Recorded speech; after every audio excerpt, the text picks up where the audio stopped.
Welcome back, everybody, to my walkthrough of the original Golden Sun. This is a challenge walkthrough. We're trying to make it through the game without using any Djinn or summons. We will still be picking up the Djinn as we go along, but we will only be setting them. We will not be using them in battle or unsetting them in order to summon. We left off in Kolyma Forest. We were just finishing up there. And we need to make a trip up north before we can finish up the quest here in Kolyma. So make your way back out of Kolyma Forest and head back towards Bilibin. It'd probably be a good idea to rest at the inn in Bilibin before continuing north. After going north a ways, you'll reach Bilibin Cave. An important item to pick up for our build here is the Elven Rapier. You can get that by using growth on the sprouts outside of Bilibin Cave, and it will eventually lead you to a chest. I went back and forth on whether I wanted to give the Elven Rapier to Izak or Ivan. I ended up going with Ivan because in the dungeon after Bilibin Cave, a lot of the enemies have a high resistance to Jupiter in the hundreds range, and Izak's attacks, because he doesn't have over 100 power, will actually do less damage to them overall than his current weapon. Ivan tends to be more of a caster, doing area of effect attacks, but this will allow him a powerful attack against Jupiter weak enemies when he's not casting. It's also good to note that he does have over 100 Jupiter power, so most enemies he will be doing more damage to and not be taking the penalty to damage. And the difference between his current weapon and the Elven Rapier's attack power is so high that you're probably going to be doing more damage either way. We will be using the same classes that we used throughout the last dungeon in Treachery, as we still have the same Djinn, and we're fighting mostly the same monsters. These are good agility breakpoints at the moment and good synergies to be using. In Bilibin Cave, you will be encountering a lot of the same monsters that you fought in Treachery, especially a lot of the stronger monsters. Of note still are the Troll. You want to make sure that that's your first priority of taking down. You don't want to be hit by one of their physical attacks. For the most part, you're going to be using the same strategies as before. If you have 2 trolls in the battle or more, use all 3 of your synergy attacks to take them down in one turn before they can respawn. If you're only having 1, use 2 of your synergy attacks. But for the rest of the enemies, use the synergy that it's weak to, and an attack will usually take them all down. I think at this point, because Ivan has the Elven Rapier, you could probably even take out a troll, a singular troll, with an attack from Izakura and Ivan. After making your way through Bilibin Cave, you'll come to the northern part of Angara. You follow the path to get up to the next town, Emil. There aren't very many enemies here, and for the most part, they're not really that strong, so continue pretty much the same strategy of using an AoE attack and then just physical attacks from Izak and Garret. Of note is the ooze can be slightly problematic because they can call reinforcements, but that also does take up their turn, so you'll usually be able to kill it and the reinforcement the next turn without even getting attacked when it does that. Once you reach Emil, there are a couple things you want to make sure you do while you're here. The first thing is you need to pick up the empty bottle from the house that is right in front of where you enter the town. This is a required item to continue on. 2 other things of note here are you can pick up a new Djinn, a new Mars Djinn called Fever, if you solve a small puzzle that you'll be able to find. It's pretty obvious where it's likely to be. And the second thing is if you search diligently, you might find some Lucky Pepper. This increases the luck stat. The luck stat is a kind of useful stat, not entirely useful. There's many options of what you can do with it. You can either give it to your lowest luck character, which would be Garrett.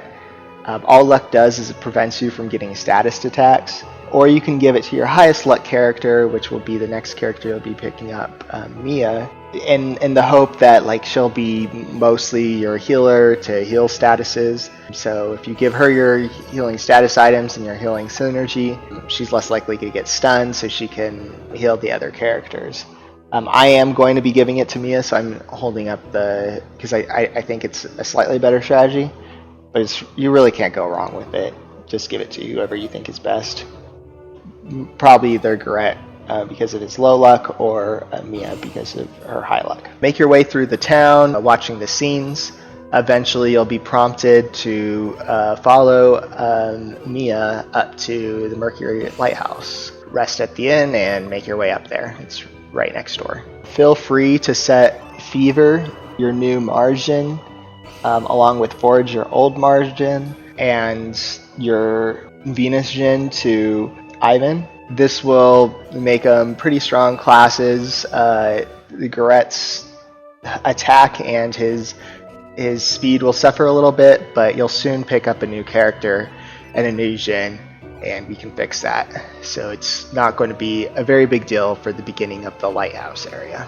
At the beginning of the lighthouse, just make your way solving the puzzles until Mia ends up joining your group. At this point, set your Mars Djinn to Isaac, set your Jupiter Djinn to Mia, set your singular Mercury Djinn to Garrett, and your Venus Djinn to Ivan. This will give them the Ruffian, Elder, Swordsman, and Diviner classes. I kind of feel like this is a good balance of synergies for this dungeon, giving you the important Cure Poison synergy, along with 2 healers. Eventually, right now you only have Ivan as a healer. And some strong synergies for this dungeon, specifically Mercury and Mars.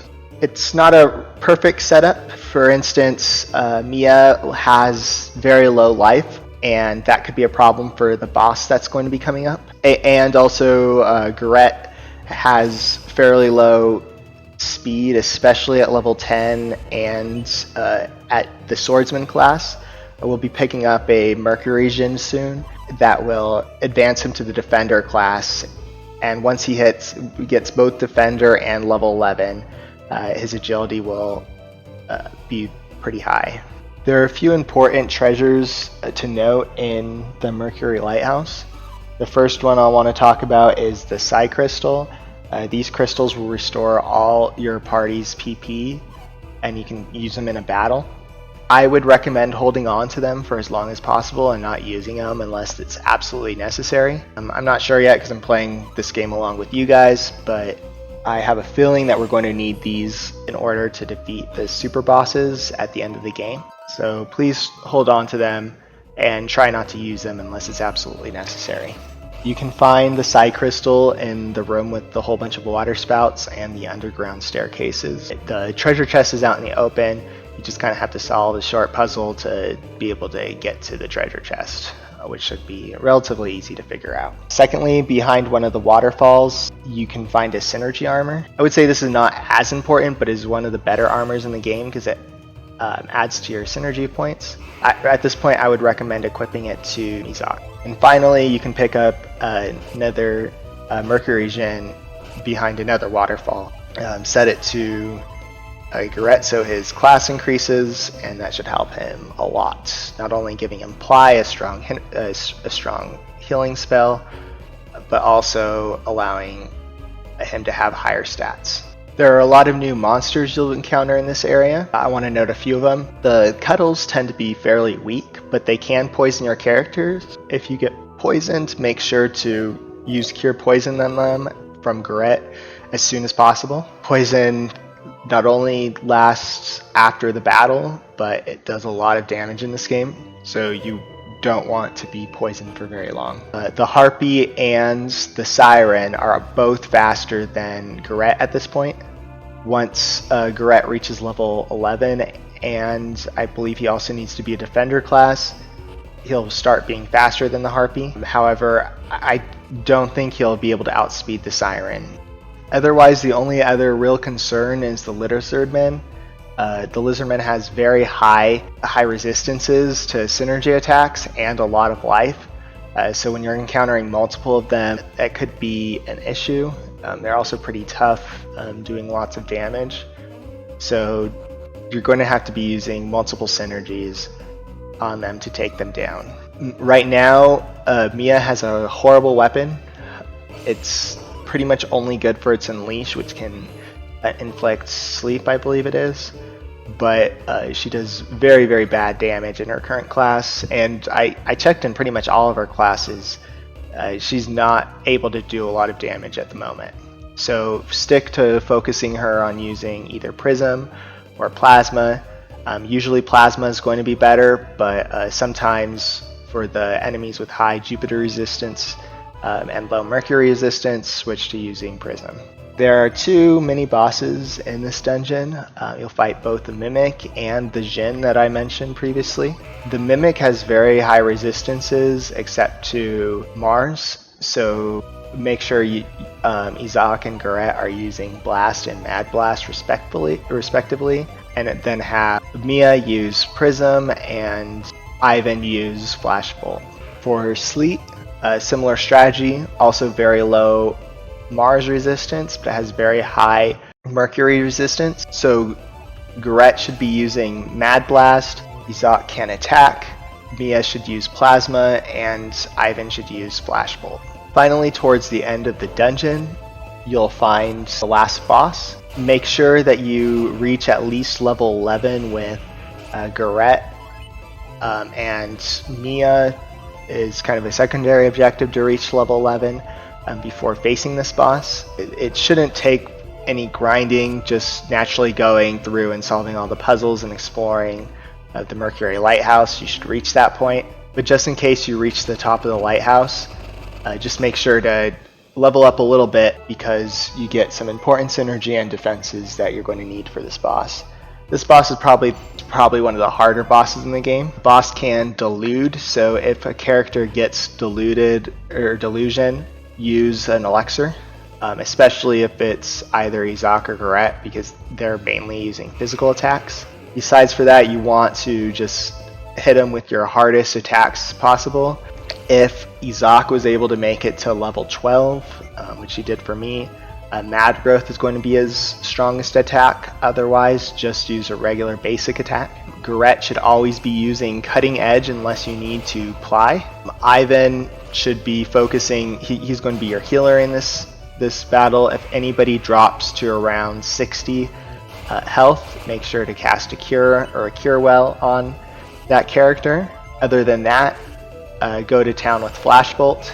Make sure that you leave 12 to 15, or I guess 12 to 16 PP on Ivan to just be focusing on curing, as this could be a longer battle. This boss has a lot of HP. And finally, Mia should be using Prism throughout the fight. That wraps up this part of this walkthrough. Thanks for joining me, and see you in the next video.